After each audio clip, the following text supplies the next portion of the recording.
and welcome to the Royal Survivor 45 episodic recap podcast. I am the King, joined here by King's mom. Hi, Mom. Hi. And episode 1 is out, and they're 90 minutes long, finally, so it gives us more to talk about. Yeah. So, season 45, they're changing up not much. We're in the new era of Survivor, and we have 3 brand new teams landing on a boat in the middle of the ocean. That's right. We have Reba, Bello, and Lulu. So, Mother Dearest, what do you think about the contestants we have this time around? I like a lot of them.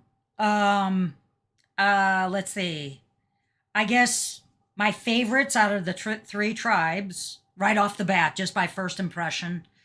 I'm gonna go with from Reba. I'm gonna go with Austin, young grad student. And from Bello, I guess it is. Yeah. I'm going to go with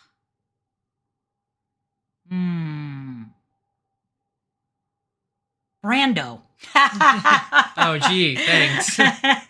And from Lulu, Caleb. I remembered him well. So Okay. How about you? And this is one of the things I wanted to touch on, the fact that because it's the first episode, even with all this extra time, we spend almost the whole episode with one tribe. Yeah. A lot of it. Yeah. And I get why, because they want to get as much of these people in with the fact one of them's going to go home. But as I'm watching, I'm like, I thought the whole point of these 90 minutes was to give us more to enjoy of all the characters. Like the Red Tribe did so well, we saw them one time and then we never saw them again, until the challenges or whatever. And by then it's just the challenge you're focusing on. So from what I saw, I really like Drew, the fact that he's a young guy, he seems smart and also physically capable, and the fact that he basically said there were 2 versions of himself, like the quiet, nice guy and then the outgoing, like, best friend character, meaning that I'm sure he's hinting at the fact he'll be able to get along with most people and maybe manipulate them if he has to be. So yeah, I think there's more to that. From the Bello tribe, the Blue tribe, I'm honestly gonna say Bruce. I like his energy, and the guy who returned. Yeah, he came back from an injury, and there's something to be said about that too. The fact that he's trying to say, "Hey, I was here for a little bit, but I got taken out right away because of the injury," and then there's someone or a couple people even saying, well, he was here though, so he's still a returning player, which means he's still a threat because he knows this stuff. He couldn't really save himself because he didn't word it probably. But yeah. I do like him. He's a nice guy and he seems to be trying to play smarter, even if he's involuntarily taking on a leadership role. From the Yellow Lulu tribe, I'd say I like Caleb too. He's a competent player and he seems aware of himself in the situation. I kind of like Emily, despite the fact she's such a pessimist. I'm assuming you don't. She's the one that was going at Bruce so much. Yeah, hard. She's a bit over the top. I just like the fact that she's different. I'm kind of glad there's some kind of villain because she's outwardly a villain. I've even seen people say, "Oh, I can't wait for her to go home," and it's like, I'm not going to say I want her to win off of episode 1, but at the same time, the fact that, we have everyone standing around talking, oh, definitely aliens made the pyramids. And they're just there's no proof or anything. They're just saying that because it doesn't make sense for pyramids to be built by people. And she's just sitting there huddled in the corner these people are crazy. Yeah. Not to say they're right or she's right and they're wrong. It's just, everyone's kind of against her. But she's almost aware of the fact that she's so aggressive that, they might get rid of her anyway. And that could be all gameplay, too. Well, to some extent. I mean, you don't want to be voted off because you're a brat or, right. But mean. At the same time, she could be taking a Philip route where no one likes you, so they keep you around or something. Yes. So, I don't know. It seems like that's naturally how she is. Even at Tribal, she told Jeff, I'm just a more intense, aggressive version of myself. So it sounds like they all call her pessimistic because she's just always down about things. Yeah. So, and I get how that can hurt morale, but I do find her interesting at least. So, okay. But yeah, she's not one of my favorites. Well, as a guy named Brandon, I'm very disappointed in the guy actually named Brandon. I get I feel bad for him because of all his health issues, but this strikes me as someone who should not have been cast at all. Yeah, I mean, okay, let's talk about that. The first challenge. you know. Yeah, so they're on the boat. Jeff welcomes them all. He talks to a couple of them. Brandon cries. He yeah, he talks to this guy and he starts crying instantly. I'm just so happy to be here. I'm like, oh my gosh, what a butterfly. What a namesake. Hey. So yeah, he gets emotional. He talks to a few, and it's been known that when Jeff interviews people in this new generation, he talks to like 3 people or whatever in the beginning, and almost every time one of those people have been the winner. So right, because he talked to Brannon, I think he talked to Emily, he talked to Bruce. Yes. So we'll see where that goes. Maybe they'll mix it up because they did change some things this season from other seasons, which we can get to. But so yeah, they're on the challenge. They split up into 2 and they do 3 different sections. They either have to empty a thing of like a bunch of heavy bags and rope and then get a little key, or they have to swim out and paddle a Rowboat. rowboat back. Mhm. And I there might have been something with that and too, maybe a key in there or something. And then they have to climb a ladder to get back in. And then once you're there, then the final group get 2 long poles and they knock. We've seen this before where they knock the bag off the spiral thing up high and loosen it. The Reba tribe, the red tribe, they won. Right. Even though they were actually behind for a while. But the yellow tribe was behind completely because of this Brandon guy, because everyone was pretty even up until they swim out and then they paddle back in the boat. And they got back. They got back. Him and the other guy that was with them, Sean, I believe. Yeah, Sean. Mhm. Him I like. He's a high school principal, I think. So Yeah, he's good.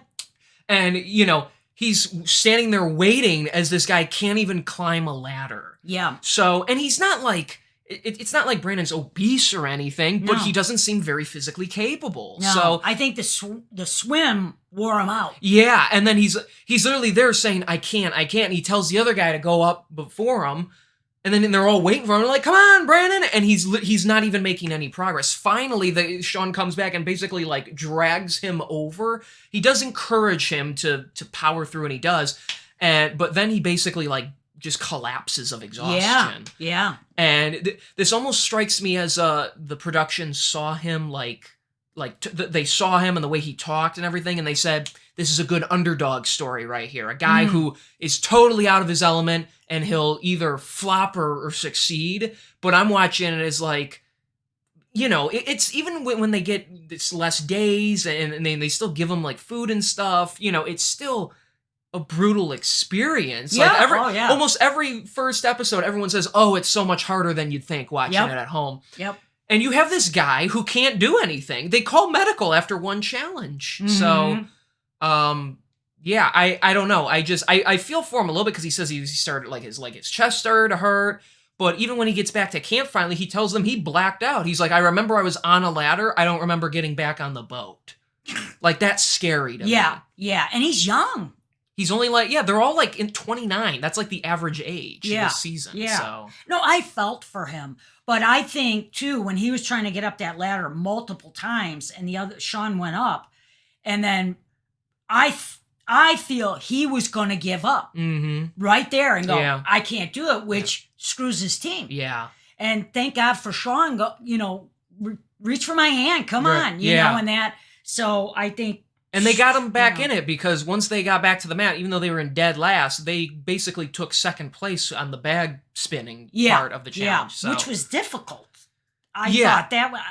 I mean, I know they haven't had to spin those bags before, but not with sticks. No, I can remember. Normally the team picks somebody up and then they spin it with their hands. Here they're using poles, so it was definitely harder. It was just it's a spin on the challenger. Yeah. So that was pun intended. Yeah. So that was the first challenge. Red team Reba won, and they seemed pretty consistent all throughout. I will say I found Sifu to be an interesting character. Yeah. He seems like a strong and athletic guy, especially because he knows Tai Chi. I think. Yes. But I guess that leads into when they all go back to the beach, at least with Reba's tribe, the one time we really see them, Sifu goes, they all start, they introduce themselves, we learn a bit about all of them, and then they start working on the camp. But while he's out in the wilderness, Sifu is already looking for the hidden immunity idol, which smart in the sense of, hey, try and get, go for it. But I love when they edit it this way, where he's going, yeah, everybody doesn't know where I am. They're all out and about, and so I'm just going to look, and they'll have no idea. And then it cuts to all 5 other people going, he's looking. Like, they just knew and they he was found looking. him. Yeah, Yeah. They said, let's go after him. And so they walk out there, and not at first, though. He was hiding like Tony Vlachos. Yeah. But then they said, he's hiding like Tony Vlachos. And the women catch him trying to spy on him. I'm like, oh, this guy is sinking himself fast. That's right. He was spying. Yeah. It's smart to try and emulate that strategy because Tony, he created a freaking bunker and hid in it and could spy on people. But they see him moving around. And so they're like, oh, you're spying. He's like, I'm just kidding. And it's like, that puts a target on you right then and there. Yeah. So I don't know how you felt about it, but yeah, well, the look on his face when he knew he was caught, mm-hmm. like, well, maybe I shouldn't have done that. Yeah. So yeah, he's okay. And there's always that one that is just makes a beeline, and I'm gonna get wood, and I'm gonna look. Yeah. Advantage. Idle. If I feel like if I was on that Survivor Island, the first thing my mind goes to is, well, I'm not safe. Let's try and find that thing that people can find that makes you safe. So, because if you know you have it, no one else does for right now. And you can save yourself if you're in trouble. But if you get caught, you're instantly a target because they know this guy's playing hard. So Yeah. And I guess we'll just stick with them for the moment. But because speaking of hidden advantages, I don't know if you want to say who found it. Oh, Mom's got a notepad over here. So. Yeah, Austin. Right. He found, it wasn't the idol, it was like a clue to where the idol will be.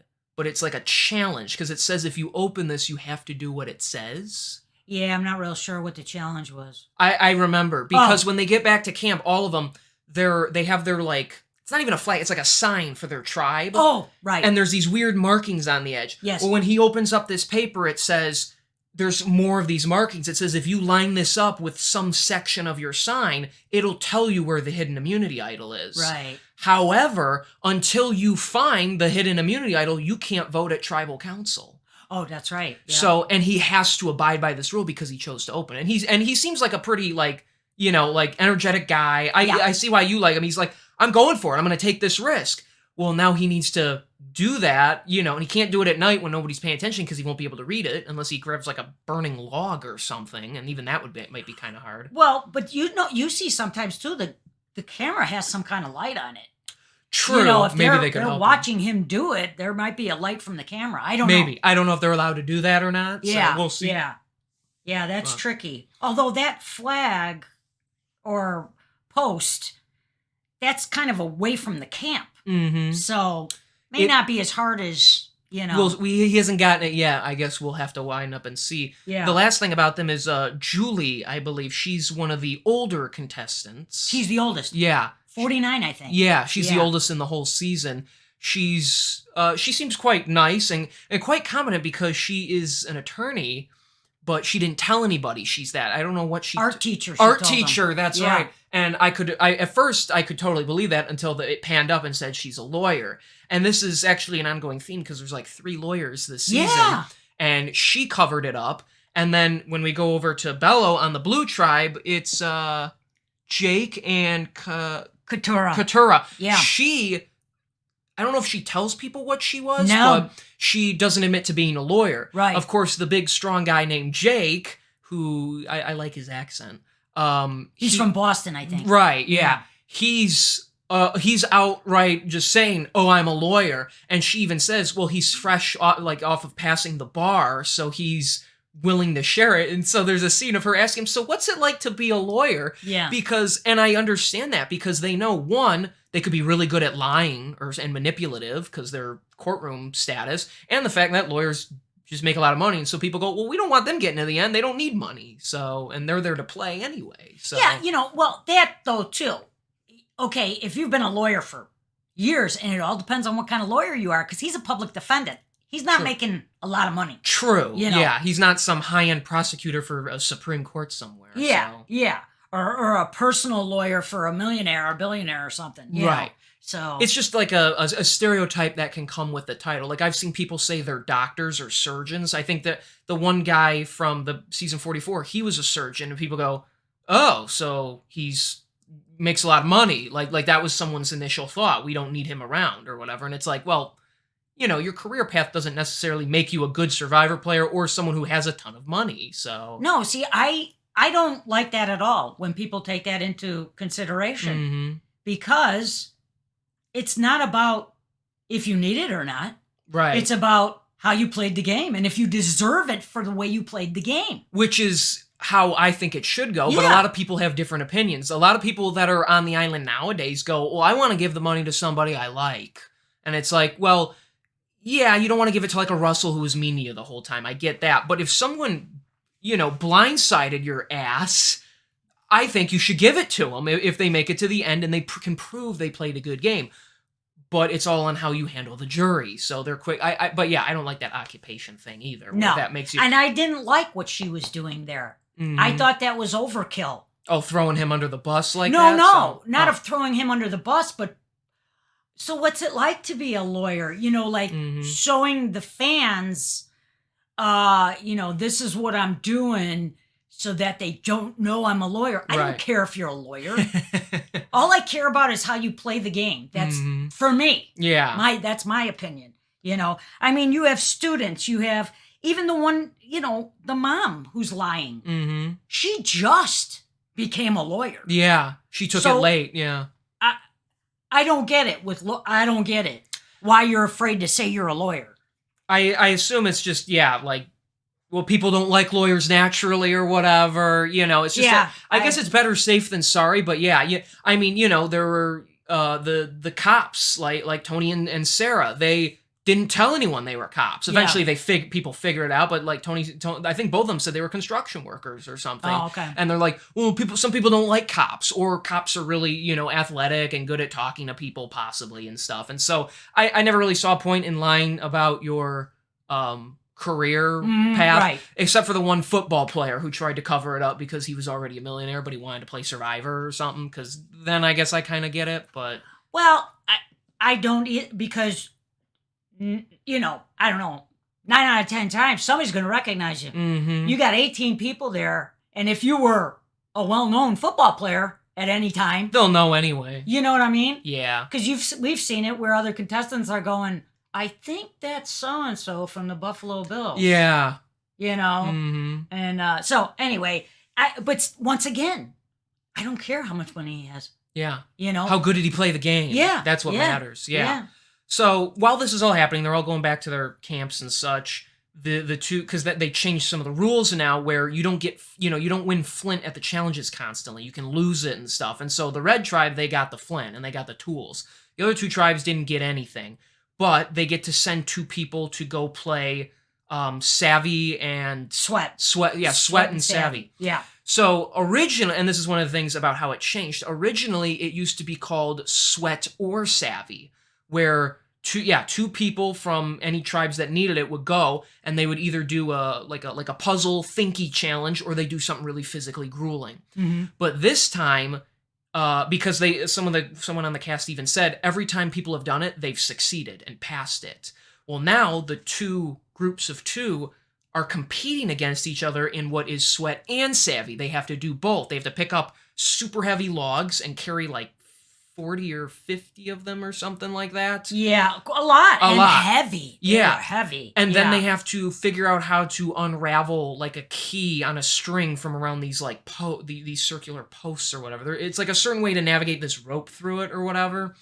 And they only have an hour to do it. And only one or the other can win. They can't both win. Yeah.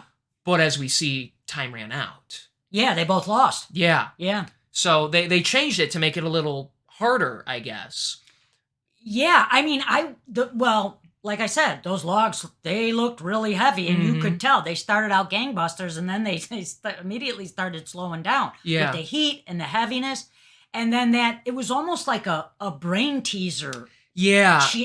There's some how way. do you get this rope around? It reminds me of one of them little kid toys, like in a doctor's office, where it swirls around. Oh, the beads and Yeah, stuff? yeah. I mean, there were no beads in that, but the way the concoction looked. Yeah. Mm-hmm. And then trying to get that key. Yeah, Yeah. how do neither you one move- of them could figure it How out. do you move this from here all the way to over here where it comes loose or Yeah, whatever? right, Yeah. And I'm right. sure that, I mean, they're like both groups were like, we're just starting from the beginning again. Like, they can't unravel it properly.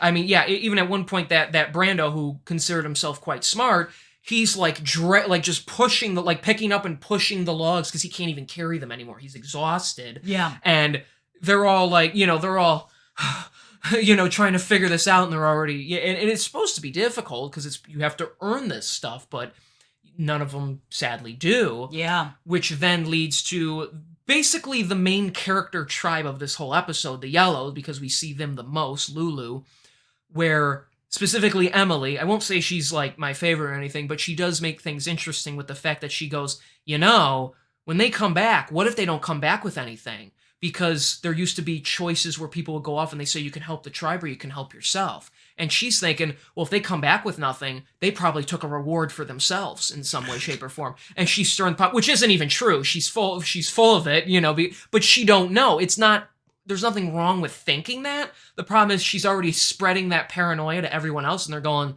geez, it's just a challenge. They're not thinking like that. Yeah. And of course, the two return and say, nobody won anything. And they're being completely honest, and she's going, they're in it for themselves, which could be smart, but it's alienating her from everyone else. So. Yeah, I think she's on a roll with alienating herself. Yeah. I really do. Yeah, and that becomes a thing where them all say, man, is she a glass half empty? I think Caleb himself says it, and she goes after him because he's with Sabia? Sabia, I think it is. Sabia? Yeah, she's the truck driver, and she was a Marine. Yeah. Yeah. And him and her are very tough and very athletically capable. They did that challenge together, and they've kind of bonded from it. And Emily's outright going, that's rough. They're going to start picking us off unless we deal with them, And the more you talk about Emily, the more I want her off. She's just a negative Nancy who. It's good drama, is what I'm getting at. Like, as good as season 44 could have been, everybody was too nice. Everybody's like, "Oh, I'm so happy for you." It's like, no, compete. Screw you. I want to beat you. Here at least. She's stirring the pot. Yeah, now that makes everyone go, man, I can't wait to get rid of her on her tribe. But it's kind of funny to see because some people in her position, if they handled it better, they would look quite competent going, well, what if they picked a reward or something? And you could spin it and make those people look bad even if there was no reward and put yourself in a safer position. But because she's so like, meh, it makes people go, I don't want that around. You're probably full of crap anyway. But it really depends on the type of person you choose to be. She's choosing to be very pessimistic. If someone a lot more, like, hey, you never know. What if there's a reward? But they're already getting along with you. They might trust you more and hear you out kind of thing. And then you'd watch it and go, he's not wrong even if he's not right kind of thing. And so, but yeah, she's just putting herself in a bad position. Speaking of bad positions, Brandon comes back saying, I'm not dead. Don't worry about me. And then he proceeds to sit down while they're working on camp because he's like, I'm at 0% right now. So... yeah. Which is bad. Yeah. Even though they're all quite nice about it, which is good, that they're supportive and saying, we get it, you're wiped. And he befriends... Kendra. No, Yellow Tribe. He I'm befriends sorry. Hannah. Yeah. Hannah. He befriends her, the cute blonde girl with the glasses. Yeah. Who is super happy to be there in the opening monologues. And then is crying once they get to the beach because she's so hungry and it's been half a day. Yeah. Where do they find these people? Oops, I think you made a mistake. Signing up for Survivor. Basically, that's what she says. She's like, I've been so excited to go do it. And oh man, is it so difficult though? Like, I mean, we've seen people break down and be like, oh, I can't do this. And this is halfway through the game where it's just after, 20 days of barely eating, barely sleeping, these challenges, the paranoia of getting voted off constantly, it takes its toll. We're on day 1. You can't survive one day. We got 2 people crying about it. Her and Brandon crying together back at the camp, And it's like, I'll be here for you. Yeah, I'll be here for you. It's like, not for long. Wow, okay. Yeah, she starts crying. She's like, I'm just so hungry, like I miss home. And it's like, you should see how I've seen people collapse of heat exhaustion and nearly die on this show. And they're telling Jeff, don't send me home. Don't send me home. And he's like, you'll die if I don't send you home. And then you got someone on day 1 going like, and it's not like she fell and hurt herself or she's been getting eaten alive by bugs or anything yet. She's just tired and hungry. Yeah. And it's like, don't you have any clue of what you're signing up for? These people, everyone who plays, I miss Keith, but he said it so perfectly. If you think this is fun, don't come here because it's not fun. He's like, Yeah. Survivor's not fun. You know, the gameplay, sure, but the experience, it's not. It's just an experience. So Yeah. But yeah, she's crying, and then he's like, "Oh, I'm gonna cry too," and they're just crying together. And I feel bad making fun of people for crying, but like I wouldn't make fun of them if this was, like I said, like weeks later and they're exhausted. This is Well, day I'm one. sorry, but Brandon was crying when he got on the boat. So I don't mind making fun of him. You know, He's you're giving- a grown-ass man and you're crying because, oh my God, I'm on Survivor. That's what he was crying about. Oh, I know. He was so freaking happy to be on Survivor that he's crying. What sucks is almost every person that's named Brandon that's been on that show has not performed well in the slightest. That's why you gotta go, honey. Maybe one day we'll see. And even if I get voted off, I just don't want to be known as a crybaby because you either wouldn't cry. You either have Brandon Hands dumping the rice and having a mental breakdown, which arguably he shouldn't have been casted, or you got this guy crying because he's on a boat, you know, talking to Jeff. Yeah. And Jeff going, "Oh my gosh, what did we sign up for?" So poor Jeff. Who signed this guy up? Fire that producer. I don't know, he's executive producer, Yeah, so that's he might true. have Yeah, done he it. probably had final say. Yeah. So we meet all the tribes, and you know we spend the most time with the yellow, and now we know why, because spoiler alert, they go to tribal council. So Yeah, but yeah. before that, we go to the immunity challenge. Everybody's there, you know, nobody collapse of exhaustion or whatever. And they have a lot of, it's like a bunch of multiple things. I will say the 90-minute episode helped here, I believe, because some challenges, they just kind of like, it goes through in such a quick montage. It's like, well, that didn't seem very challenging because it's just over. Here, you know, they're falling into mud, they're crawling through it, and people are dragging themselves through it. Then they gotta, I don't even remember everything. You know, they're climbing. They had to climb that wall. Right, they gotta climb the wall. They gotta solve a puzzle. They gotta dunk coconuts in the net and Yep. drop that. And there's a lot to it. And we spend so much time. You see the how the wear and tear from this challenge after a while. I do think it's funny, and I feel like it was an intentional edit for when Bruce, because he injured himself going through mud with like wood above that you had to like crawl under. When he started doing it, you hear Jeff going, "Stay low" or "Be careful," something like that. Yeah. And I'm like, ooh, too soon, Jeff. So No, but I agree. I was thinking the same I was thing. worried I'm for him. like, dive low. yeah. You know. And he did great that time. We'll Yeah, say he didn't hit yeah. his head again, thank goodness. That would have been very scary if that happened Oh, again. So oh. but everyone gets through it. Brandon struggles for a while. Few people struggle on the mud part anyway. The coconut thing goes by pretty easily. But eventually they get to the end where some of these people can't get up the wall. That Brandon, he takes a hard fall and he's like down for a second, but he to his credit, he picks himself back up and he makes it. So Yeah. I always love watching like the really athletic guys just run up and make it. Oh, Like, yeah. you know, you got them building a wall. People are climbing on like Bruce is like, use my shoulders, and he's lifting people up. And then that Caleb, he climbed up. Austin did. They just sprint up and people just grab him and yank him up. How about when they used the buff? That was clever. Yeah. The fact that and that was on I think whose tribe was that?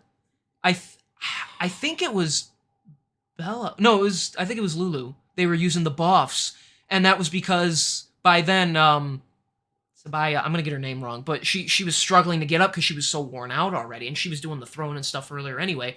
But that was smart because some of the smaller people can't yank these stronger people up, so they're using that as like a leverage. That was, you yeah, know? never seen that before. Even Jeff going, will it hold? Like, there's no rule against doing that. So he was Yeah. just curious to see if it would work or Well, not. he made a comment too that great use for that. Yeah. Other than that Wearing they have it. to wear it all Yeah. the time. Yeah, that was interesting. What did you think of the challenge overall? Did you enjoy it? Oh yeah, I love when it's got all those different factors, Mhm. or different challenges. I should say there's almost like 3 or 4 challenges within the yeah. challenge. Yeah.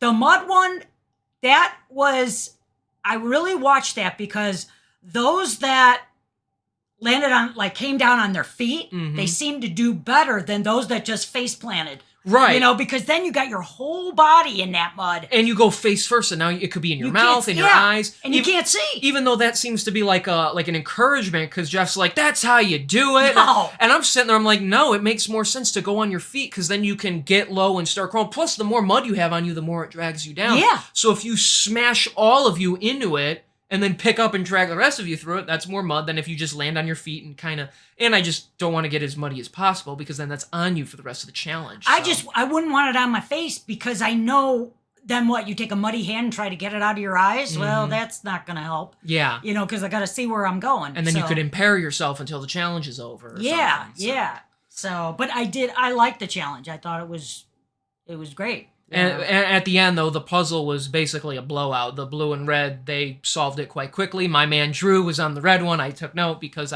right now I think he's my favorite. So just from what I've seen of him, and he seems quite good at the challenges. So, first impression stuff. And like I said, we don't see a lot of the red and blue tribes. We just see a lot of the yellow because they lose and they end up going to tribal. I'm not a big fan of the immunity idol this time.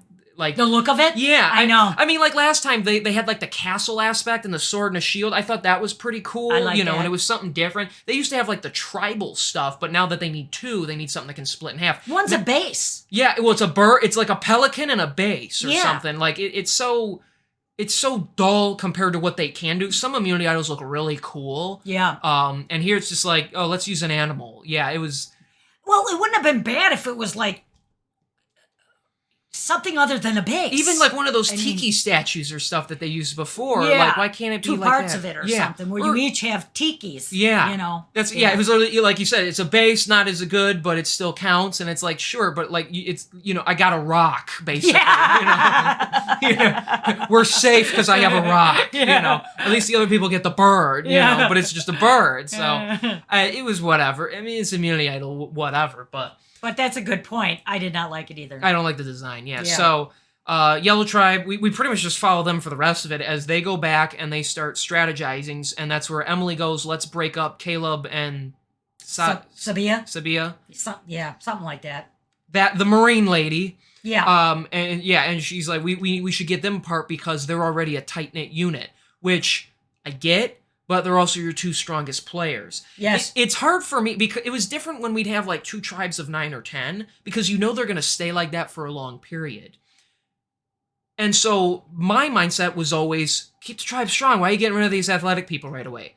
It's a little different with these 3 smaller tribes because of the fact that the minute one tribe loses like maybe more than twice in a row, production goes, well, they're going to get eaten alive unless we mix them up. Mm-hmm. So I'm not as against the whole not keeping the tribe strong, but it means you're going to keep losing. But I think it was like, I don't know, on that tribe, it seemed like you basically have like 2 really strong players, challenge-wise. Sean in the middle, who's like decent, but not like super impressive. He's pretty good, yeah. And then you have the other 3 who aren't very athletically gifted and may not be, super good at puzzles either. So we haven't seen enough of them to know how, mental challenged they can be, But it does seem like basically she's like saying, well, we're all weak, so as long as we get rid of the strong people, by the time we got to get mixed up or whatever, we'll all still be here or whatever. And they were kind of contemplating it for a while, but then Brandon tells Caleb and says, I'm not doing that. And everybody wants to get rid of Emily because she's so negative. Honestly, I think that would have been a smart choice, and that seems like what everyone was leaning towards. It looked like it was going to be 5-1, honestly. Yeah, I thought that was a terrible idea to get rid of Caleb. Mm-hmm. I really did. He is. I mean, Sabia, she lost, like, especially with that log thing. Well, that was very hard. Her and him did that initial challenge, or that sweat and savvy. Her endurance gives out quicker than his does, though. Yeah. And, thank you for your service. It's great she was a Marine, but now she's a truck driver. Well, you're sitting and driving all the time, so you're not really that physically, physical. Yeah, we don't know if she keeps up with her training or not. Yeah, so. But out of all of them, like I said, there's no way I would look at Caleb and go, I want him out. No way. He's the one person I'd say we need if we have any chance of winning this stuff. Because he just kept going. He's like a nice guy. He seems quite competent and everything, like I said. So Sean seems quite physically capable. He's a nice guy. Everyone seems to get along with him. And everybody, their focus was on it looked like it was either going to be Emily or Brandon because they don't want to get rid of him, but he's overly emotional. He's having like heart pain. He can't sleep because he doesn't have medication and stuff. And he's just exhausted at the end of these challenges. Yeah. And so as much as they'd rather get rid of the irritating person, they'd be worried he would just like give out on them or something. Yeah. Oh, well, while this is going on, you have Hannah going, honestly, it's not a bad idea if you just guys vote me off. Yeah. And she's pushing to get vote. I'm sitting here like, oh, you got to be kidding me. Like, talk about in over your head. Day 3, and you're begging to be voted out. Yeah. Like, I mean, Johnny Fairplay did that when he came back. Like, he was the first, he's like, just vote me out or I'll quit kind of thing. But at least in his case, it's because his wife just gave birth or something and he wanted to be home for his kids, which, why'd you go on the show if you wanted to be around your kids? But at least he had like an actual reason for he couldn't like be in the game. She's just saying, I can't take this, you know? And then her and Brandon are crying again, telling each other they'll be there for each other, and he doesn't want to lose her, and it's like, oh my gosh. Yeah, but I mean, what she did by saying, vote me out, it sucks because if there was somebody that really wanted to play this game, Mm-hmm. and they were in line for her position, that sucks. Yeah. But her doing that by going, because we've seen before where people talk about they want to leave, but they don't get voted out. No. And then they hang in there. Yeah, they want to be voted out for like 3-4 votes, and people keep them around because they know they're no threat or whatever. But they stay. They don't quit or anything. Yeah. So, yeah. Well, she was going to quit if she wasn't voted out. Yeah. Well, that's what happens. We get to Tribal. Jeff talks to them a little. They talk about the experience and what they're like in real life compared to how they're acting in the game or whatever, whether they're different or not. And it gets to the point where they don't even vote, which that's what really pissed me off is like, I thought it'd be an interesting vote because it's always nice to know like, okay, it might be X, Y, or Z. Let's see where things lie. And I get why they just kind of take, but at this point it was just so obvious. She literally basically says, if you don't vote me out because you 5 want to be here, whether you're good or bad at the game, whatever, I don't want to be here. If you don't vote me out, I'm probably going to quit as soon as it's over. Or she was basically prepared to just say, I'll quit now and we don't even have to vote. And so all 5 people just say, we'll vote out Hannah. Yeah. Yeah. And so she goes home and I was disappointed. I guess it's better her than someone who wants to be there and who will put forth the effort to play. I wasn't disappointed. I really wasn't. She would be no good, no help whatsoever. It was just a lackluster vote, like the tribal stuff is my favorite part of the game. Okay. And so to see like, I don't like when it's just, yep, her, and they don't even vote. There's no like, ooh, so this is where alliances lie. There's no alliance or anything. It's just, let's get rid of her because she will quit and make us down another person otherwise. So yeah. I get your point that it was, lackluster. Regardless, that was episode 1 of Survivor 45. So final thoughts, Mother. What do you think? I like it. Okay. Lots of different personalities, lots of, people to love, people to, I don't want to say hate. Root against, maybe. Yeah. But yeah, I'm really looking forward to the next episode, and I love Survivor. I know you do. Yeah. Ever since you were born. I mean, because I've seen parts of like the newer 40 seasons. Like after Winners at War, I just like I tuned in a little when you'd watch, but I just didn't have the interest. And then when you said they were changing so many things, and it was getting like, it seemed like they were. I saw someone quote like, it seems like it's become, instead of a show, like a competition about regular everyday people, it seems more like it's a game show for Survivor fans. And I can't help but agree, because basically everyone who plays now is, oh my gosh, I love Survivor, I've always wanted to be here, it's a great experience ever. Yeah. And then everybody's super nice and supportive of each other, and it's like, I'm going to vote for the nicest person, because this is just so wonderful. And it's like, I know that's not obviously everyone, there was that Jesse and Cody, they were like strategic, and from what I've seen, Marianne, I think she won in 42, and she was under the radar, but she played smart and deserved it. But it felt so bland to me. I don't know. I didn't like how they were changing it, and it really like it doesn't feel like everyday people. It feels like best friends, and it sucks to vote people out or whatever. I don't know. It doesn't feel the same. It was different when you had all these conflicting personalities. Now it feels like a lot of these people are the same person, just from different lifestyles. Mm-hmm. This one, it feels like there's more dynamic people to it. And I'm not saying just because people don't like Emily. She's not the only one that stands out. It seems like we have more, like, characters to an extent, at least a little bit. Like, you know, you got the smart, nerdy guys that accept it. You know, you got the people on the bottom that, you know, no one sees is on the bottom, but they see themselves, so they're going to try and come back from. You know, you got the physically dominant people, and it just... we got to see more of them. That's the thing. Oh, yeah. I want to get to the next episode in excitement to see the more of these people we haven't seen a lot of. So, Yeah.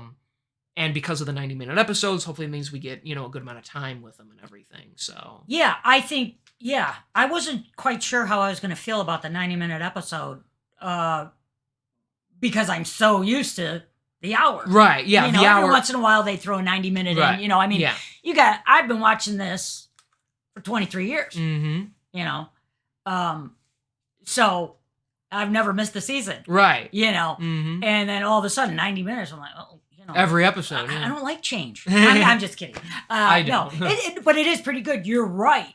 You get to see more. And it didn't feel like it dragged, especially No. for a premiere where not as much is going to happen as later on when people have advantages and trust issues and all that stuff. But it didn't. I wasn't sure. I'm like, is this going to drag and it's just going to be a bunch of boring, like, random talks, or is this going to be like ongoing gameplay constantly? And it did. Yeah, it did. It kept my interest all throughout, and it gave you more time with these people, especially when some might go quite early, so you still get that time with them. Yes. So. Yes. Yeah. There's some seasons where it's like, you know, the first 4 people voted out, you never even remember because they were just featured so little anyway. And then they're just voted out because they're not important. The show wants to focus on the main characters of the season's story or whatever. So. Yeah. Yeah. Yeah. But I think it's going to be a good season. I do too. I think it has the potential to be the best one of the new generation so far. Okay. So. Okay. We'll see, but I hope so. I from the few changes they've made from this one compared to the first 4 of this generation, I think they're gonna try and step it up even more. So Yeah. Yeah. fingers crossed. Let's I hope guess. so. Yeah. So that's the whole first episode, Mm-hmm. and we talked about it. I guess that's all for us. Okay. So thank you all so much for listening, and we'll see you again next week for the next episode. Bye. Bye.